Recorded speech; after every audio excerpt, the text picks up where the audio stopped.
Our next best of 5. We are New Gettysburg, spawning to the bottom left-hand side, the bottom right-hand side, sorry for that. In purple, playing for Rival Gaming, it's Koshkii.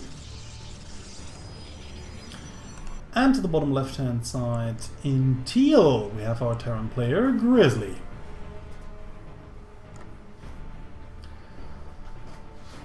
So Koshkii, after not having been able to play for quite some time, actually having to forfeit, I think, 3 or even 4 games during the season, because she just didn't have internet up and didn't really have the time to play due to several circumstances. She's still in the top 8 due to her formidable play before that little nuisance happened to her.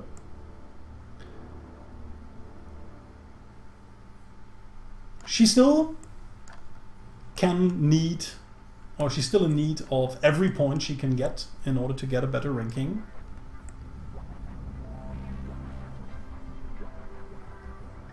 So getting the early scout off, just going into the Nexus after the gateway, quite typical for Protoss here. I mean, we definitely can consider Koshkii the favorite in this game. Unfortunately for Grizzly, she's only won a single best of 5 series during the season. This could be her second if she manages to take out Koshkii, which will be quite difficult because, as we said before, I think Koshkii's only normal loss was against Miyako. All the other losses she has in her statistics are forfeit games. So yes, Koshkii is pretty good, and that makes her the definite favorite in this game. So let's have a see. Let's have a look. Let's see, and let's have a look at this little adept over here that's just being produced. Sneaky, sneaky Calaris. So Nexus is out already, and the chrono boost is on. So let's have a look at what's being produced. Twilight Council already on the way. So we see what actually comes behind that if Koshkii really tries to go into... Maybe, I think after producing 1 Adept, it might be the Glaives upgrade. Could also be a Dark Shrine, which would be a bit unusual for her. But it's also the robotics facility afterwards, so that makes it a lot safer. Normally, if you really go straight into DTs, it's very risky, because if your opponent plays an early opening with cloaked units like Mines or Banshees, you just won't have any detection whatsoever. And even though, of course, Dark Templars can actually deal quite a lot of damage, it doesn't necessarily mean that they do enough damage. Because the Terrans can also scan, so even if they didn't prepare in advance, yes, if you just don't have scans available, or you just throw the scans at a point where the DT can run out of range pretty easily, then of course you're still screwed. But in most cases you might eventually just get this pesky DT. Especially since it's going to be quite difficult for your opponent to do anything against your cloaked unit, although it won't be cloaked forever, unlike the DT. So, Warp Prism, yeah, that's actually the only thing what she needs the robotics bay for, of course. She just wants to drop a few Dark Templars into the main base. So, let's see if she's going to be able to do that. If she's going to be able to do that, that's right. So Engineering Bay has already been placed, and we also have a missile turret in position as well. Also at the natural base? No, not yet.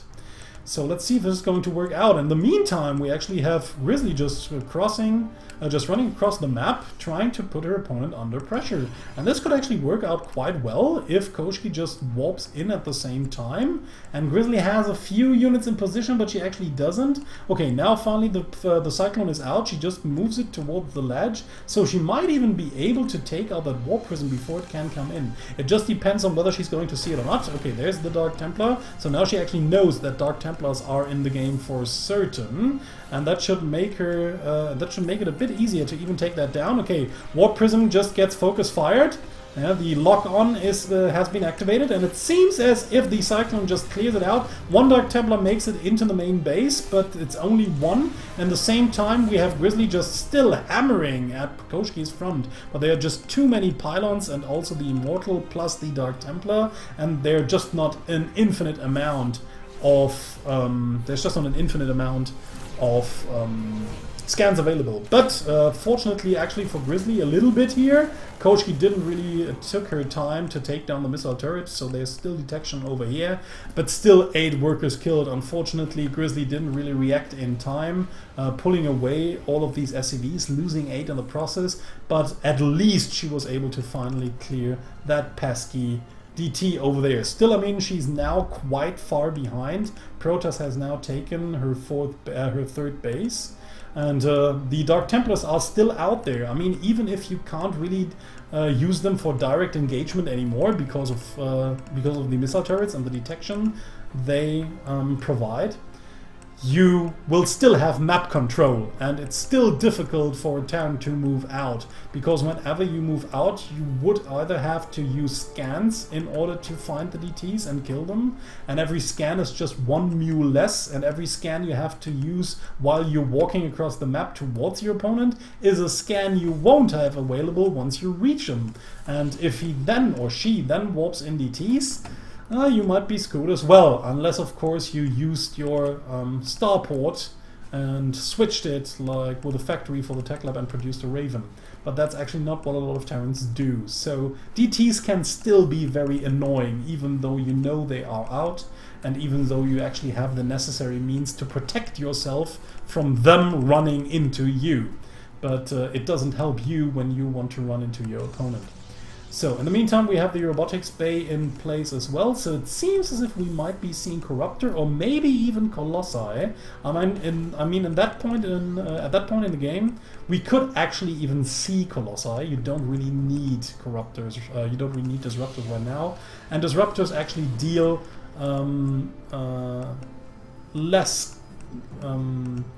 less reliable damage, so that's normally a big problem with them. You can of course get a very good shot off with it, with the disruptor bolts, but if you don't get it, you're just like die. I mean, it's your own, if that is your only AoE in the army, you just and you don't hit with it, you just die.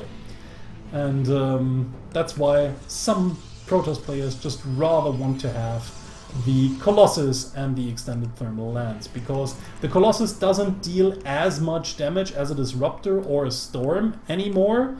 It's not as good as it used to be during the good old Heart of the Swarm days, but it's still quite okay, and like I said, it just provides reliable damage that you can actually count on in a fight. But you actually need a few of them, like 4 to 5. You don't want to have too many of them. Actually, you just want to have a few that provide enough AoE damage, but you don't want to have that many that it encourages your opponent to produce like Vikings or something. So let's see when the final engagement actually is going to happen. I mean, Grizzly just giving Koshkii all the time in the world is normally not a good idea if you're playing against a player that is considered to be better than you. Then giving her time as much as she wants is normally not a good idea. Of course, I know that it's always easy to say, well, you have to attack, you have to be aggressive. You are the Terran, you have the medivacs, you have the units, you can just try to attack from several angles and try to tear apart the economy of your opponent. If you don't, you will just die late game. And yeah, that's easy to say, but of course it's quite difficult to do something against it. For now, Grizzly has just taken her third base and tries to saturate it, mostly with mules for now. Don't actually know what happened to her worker production, it just halted for a few seconds there. Well, in the meantime, Koshkii just thinks to herself, you know what? I have map control, I can see everything you do, so why the hell won't I take the Nexus at the gold base? I just can't do it, no problem. you will probably not even realize that it's there. But maybe Grizzly actually will. She's just flying with her medivacs across all of the map. Did she actually just know what happened? I mean, now she knows. What did she actually see? Oh, I think there was a unit right at the watchtower, right? Okay, I think I actually missed that. It was just a small teal point on the mini-map I couldn't really see. So yeah, it seems as if she just had something at the watchtower, so saw it right away. Still, doesn't matter. The amount of units she had in position were more than enough to fend this off, and Grizzly just lost a few units in the process. So now Koshkii is on the run. She just wants to tear her opponent apart, sees the time, or thinks the time has come for her to take everything down. Doesn't want to fight on the liberation zone, although it's only one liberator, but she doesn't really have that much anti-air, so I think she just wants to move in, kill everything that's below the liberator, and now just moves in from a better angle, where she can actually just kill the liberator. Grizzly realizes she doesn't have enough, GG, and Koshkii takes the first game. King Sejong Station is our second map. Spawning to the top left-hand side in purple is Koshkii. And to the bottom right-hand side in teal we have our Terran player Grizzly.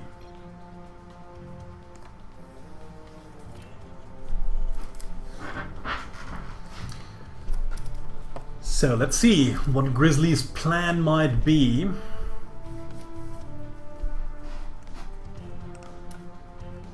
To attack her opponent and make her suffer. Because that's what you always want these sturdy Protoss to feel. Suffering.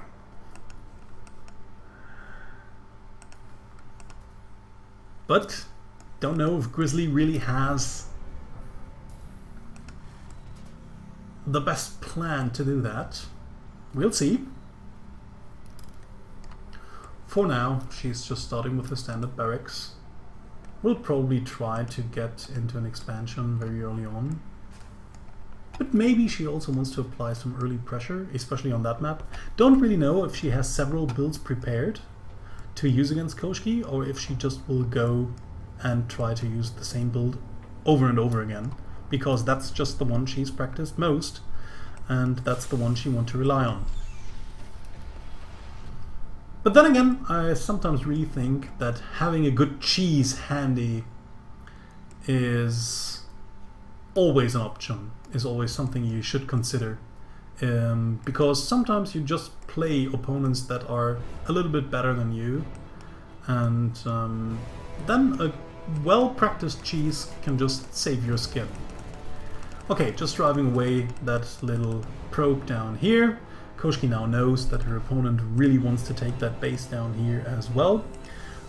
We'll see whether she's going to punish it or not. I mean, Koshkii doesn't really have to rush things at all. Mothership core is already in production. Second base is almost done, even earlier than that of her opponent. So nothing to fear here at all. No Reaver, only the first Marine. Then going into double Marine production, and the factory right behind it. Maybe she wants to switch it up afterwards in order to produce some Hellions, but Hellions are actually a little bit out of style right now. There were actually a lot of people in Heart of the Swarm that liked to do Widow Mine drops and Hellion harass at the same time. So what they actually did was like planting down some Widow Mines over here, making all of these units just walking away, and while the opponent was just occupied defending the mines over here and just pulling everything away and just killing the mine, and just moving all of the units back in order to kill the mine, the Hellions just drove in and killed everything that was around here. So... well, sometimes even the Hellions just passed by, drove right into the main base and just tried to kill workers over here. So that was actually a tactic that was used quite often. Don't really see it anymore. Don't know if it just doesn't work out anymore as well. I mean, it actually got a little bit worse. It actually got a little bit worse when the photon cannon on the Nexus was introduced, but now it's not there anymore. So I think it might actually even be effective again. So maybe people should try that out, but I haven't seen it lately. So in the meantime, we have Blink already in the making, also robotics facility. Seems as if the robotics facility again is just only for scouting purposes or maybe for warp prisms. I don't know what she really wants to do with Blink. Usually Blink is very good in order to defend against drops and even liberators. So that's something you usually want to have for the long game. Of course, there are possibilities where you can still do Blink all-ins on this map, but I can't really see Koshkii doing a Stalker all-in. And normally you just don't need Blink that early on in the game. Most people just get a little bit later if they don't plan on using it aggressively. So, we'll see what she really wants to do with that, or if she just had a sevens, if she just had some sort of feeling about it, if something was just telling her what was going to happen. But if we have a look right now, she didn't really get much information. She's just mostly playing blindly. Okay, there's the warp prism. So again, the robotics base seeing use. Okay, nicely pulled back. And now actually Koshkii gets all the information. There's a tank out, and there's also a few SCVs to repair and even plant down bunkers to just build up some sort of soft contain to buy her some time until the Liberator arrives, and a few more units can also be ready to cross the map. So let's see if this is actually going to work out. I mean, if the tank is in a very good position, it's quite difficult for units to get close to it without taking a lot of damage. So we have one photon overcharge already being used. There's another pylon in place, enough energy for another photon overcharge. It seems as if Koshkii just wants to wait for a few more units and better positioning. Now even using both photon overcharge, actually one of them being wasted on a pylon that was almost shut down. But yeah, this one photon overcharge still overcharged. This one pylon still overcharged. We have two siege tanks now in position, just slowly taking away that warp gate. Grizzly has to be careful. She doesn't really want to lose all of her bio. The bio is the only thing that keeps these units away from the tanks. She doesn't want to step forward too much. I mean, tanks do good damage on Stalkers, but they kill them very slowly, and without any units to buffer, it becomes quite easy for the Protoss units in order to kill these off. So actually losing all of her bio, not having a Liberator around, I actually don't know what a Liberator is. I think the Liberator is actually an important part of this build. So normally she also had a starport. It seems as if she just didn't have a weak. Yes, she did. So I don't actually know. Maybe she messed it up a little bit, but that's actually the follow-up. You just want to put your opponent under pressure. You want to buy time with the contain. You just rally across a tank or another one, and then you just get more Liberators up in order to siege this position and help you out to apply more pressure. So to me, it actually seems as if the Liberators just were missing here. And that's a bit unfortunate, because otherwise I think Grizzly could have actually taken that game off of Koshkii.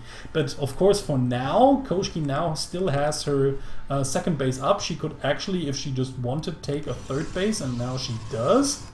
And yeah, just walk across, see what she can make happen. Might be a bit difficult, but actually it's only one Liberator and two tanks, no Marines whatsoever, so no high DPS actually here. And this might cause Koshkii to attack right now, or she just wants to blink in with a Blink Stalkers. So now right now actually Blink's pays off quite up nicely, and there it is. Just blinking into the main base. The Liberator has to re-siege, also the tanks, and actually she could just walk or just blink towards the tank and just kill it if she wanted to, but she rather blinks out after having dealt quite a good amount of damage here, just even trying to get more damage done with the Mothership Core as well. But yeah, I think not too many workers have been killed here, only 4. So it was a nice attack, didn't really do that much damage. I mean, Grizzly is still okay, but the biggest problem for her is of course being behind by 20 supply, while her opponent has already taken a third base. So what is she going to do against that? That would actually be her duty right now, to just deny that third base. I mean, once this third base gets saturated, it will be infinitely more difficult for Grizzly to finally win this game. So Widowmines can actually help against a gateway-based army if you just use them correctly, together with the Liberators. Grizzly now trying to take her third base over at that location, but Koshkii has had her third base for quite some time, is already almost fully saturated on minerals, while her opponent will just have to saturate it bit by bit. And there's also the T out right now, so it will even keep this base from landing. And this will again just delay this base for so much more time. Actually quite interesting. Did Grizzly really see that? I think she just moved out here just for positional reasons, so that she will have some units out here if, for instance, units attacked right here. Yeah, and that can sometimes be so annoying, especially if you just set the order for this orbital command to land like 20 seconds ago, then you just won't realize for quite some time that it's not landing and that you can actually not start mining. And then you even have to waste another scan in order to get rid of that pesky DT before you can finally start to mine from that base. So nice mine positioning over here, I like it a lot. I actually think those tanks should be sieged as well, because there's no reason to leave it unsieged right now if you don't want to attack anyways. And you also have medivacs around, so you can also transport it in sieged up mode. So whatever. Grizzly just trying to play catch up. I don't know if she can really afford to do that. Again, I mean, she is in the position. She is the Terran. She needs to make some damage happen. She hasn't dealt any damage so far, at least no damage that was really important. And again, Koshkii now feels confident to just walk across the map and to attack her opponent. She's built up to 1 Colossus once more, has a few Archons in the mix and a lot of Immortals. So this army is pretty scary. This army packs a punch, no doubt about it. So let's see what she's actually going to do with it. I mean, she also has the 2-0 upgrades, while Grizzly actually has none at all. Another upgrade just incoming. The first few upgrades for Grizzly are just incoming. She doesn't even have combat shield yet. So her Marines will actually be even worth. But yeah, I mean, look at that army. I mean, the army supply is a little bit higher, but that just won't be enough. I mean, Widow Mine's actually dealing quite some damage to Stalkers and Zealots. That was actually an excellent hit, maybe even the best hit that Grizzly could hope for, but she just has to abandon that base over here, already realizing I can't really take that. Lucky for her that there's not too many Stalkers out, or actually units that can shoot up, so maybe she will just barely be able to save the orbital command. There's just the mule landing trying to counter repair, but it's not right now, so maybe it's going to burn down while Grizzly just tries to desperately defend her main base. It's a good position here. She has bunkers, she has siege tanks, everything's just firing at Koshkii's army, but the Immortals just tear through everything that's armored. Finally, the mule starts to repair the orbital command, but it just doesn't matter anymore. GG, and Koshkii takes the second game as well. Frost is our third map of the series. Spawning to the bottom left-hand side in purple, we have our Protoss player for rival, the US-American Koshkii. And to the bottom right-hand side in teal, our Terran player playing for Mexico. It's Grizzly.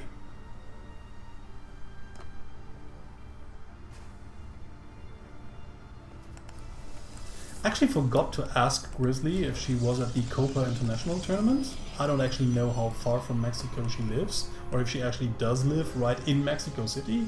I don't really have an idea. I mean, since Mexico City is the largest city on Earth with the most inhabitants, I think it's pretty likely, actually, that if you know someone from Mexico, he or she is going to live, or actually lives in Mexico City. So, good chances.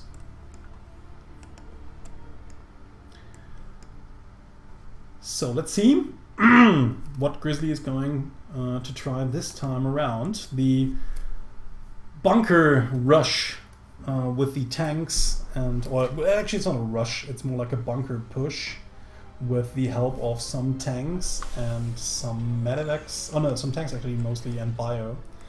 Didn't work out quite well. Like I said, maybe just because the Liberators were missing. I feel that with a few Liberators incoming and just holding out for that long, this push would have been just so much better. I think actually this bunker liberator push is actually something that Miyako did to Koshkii back when they played. And I think it was on Frost. I think the map was actually Frost. Again, if you would like to see Miyako play against Koshkii, using quite similar tactics, because she's actually Grizzly's coach, or has started to become Grizzly's coach during the season, then you might want to have a look at the VOD section of the FSL, because there you can actually see all of the, actually every single best of 5 that was played throughout the season is there. 6 a week would actually normally make 66 games in this season, but like we said before, actually Koshkii had to forfeit a few of them, so they are less. I think like maybe 3 or 4 less. So it's about 60 matches you can actually watch if you want to rewatch the whole season of the FSL. Well, that's some evening entertainment, right? So next time you get some friends, want to have a party, drink something, and you don't know what to watch, you might as well just open YouTube and have a look at a few games from this season, because there were a few really great ones. And I think once the season finally has ended, I will just try to find the best games, or the games I consider best, or maybe the games the community considers best, and we'll just collect them together for your viewing experience. So, Dark Shrine, again, incoming for Koshkii. She also has a robotics facility already done and is producing a warp prism right as I wanted to talk about it. So it seems as if Koshkii again just wants to make a quick, wants to have a quick end to this series by just flying across the map into the main base, placing some DTs inside Grizzly's main base, and if Grizzly isn't prepared, she will probably be, I mean, just barely engineering bay going down, and I assume that afterwards she will try to get some turrets in position. I actually love that mine down here. This is just so sneakily hidden. This is actually a defensive mine. Usually you use it against oracles, so if your opponent, especially on this map, it's so easy to like do a proxy oracle somewhere around here. I mean, of course, first you have to spot your opponent, but then you can just plant down a pylon on the Stargate. But once the Oracle wants to fly in and it comes from this angle and wants to move into the mineral line, the Widow Mine is pretty difficult to spot if it's burrowed right at that location. And most of the time, a player might not even realize that it's there, and then the Oracle just gets shot down before it can actually deal damage. So I like this mine quite a lot. So in the meantime, yeah, we have the Dark Shrine done. We also have the Warp Prism in position, but so is the turret. So again, Grizzly has vision. The question is, will she react in time in order to get enough units out? But unfortunately, again, it's the anti-timing. She just prepared to move out for the bunker push once more, the bunker tank push, but it didn't quite work out. So right now, actually, Koshkii has to fight with workers alone against a DT, and that's actually never a good idea. Where's actually the second one? I mean, there was another one. And where is it? There it is, just hiding inside the warp prism now, just moving out, trying to deal some more damage, forcing another scan, and even being loaded again with the wide load range, the wide load range of the warp prism. So no problem for her now. Yeah, and actually again, just Grizzly being so occupied by everything. Ooh, has to be careful now. I mean, that's a nice idea, trying to shoot down that warp prism with very nice medevac micro over here, but still Koshkii just manages to get out. Maybe could have even dropped the Dark Templar in order to get some of these Marines, or just force another scan. That would have been pretty costly. I mean, Grizzly had already had to use, well, only one scan actually, but she's lost a lot of workers because she had to fight with workers against that DT, which cost her quite a lot. So if again we just have a look at the worker numbers, it's 25 to 44. There's 2 mules that actually help out a little bit for now, but the income is just way lower for Grizzly, and it will just become worse over time. So Koshkii again, just having all the advantages already. This push might actually cause some trouble to her. Depends on what Grizzly is actually doing with it. I mean, there are 3 tanks, a lot of bio in there. It doesn't have stim yet, doesn't have combat shield. So that actually weakens the push by quite a big margin. Actually, it's not even being researched. Maybe Grizzly just forgot about it. That really seems to me like this is the case. Now she just tries to move into Archons and Immortals. It doesn't work out. GG, and Koshkii takes the series with a 3-0.